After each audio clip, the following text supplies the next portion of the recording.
2025 মঙ্গলের বছর।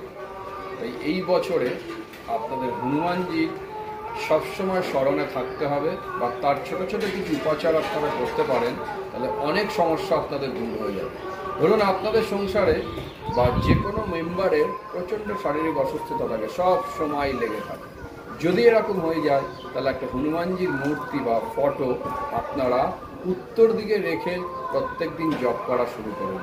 বা আপনার কর্মে যদি নাম, যশ, খ্যাতি, উন্নতির প্রয়োজন পড়ে, তাহলে হনুমানজির ফটো আপনি দক্ষিণ দিকে রেখে তার পুজো করা শুরু করুন বা তার মন্ত্র জপ করুন। আর যদি আপনাদের সাংসারিক অশান্তি দূর করতে হয়, অভাব অনটন দূর করতে হয়, তাহলে দক্ষিণ পূর্ব কোণে হনুমানজির মূর্তি রাখুন এবং তার পুজো করা শুরু করুন এবং তার মন্ত্র জপ করুন। কিচ্ছু না, নর্মালি ওং হং হনুমতে নমঃ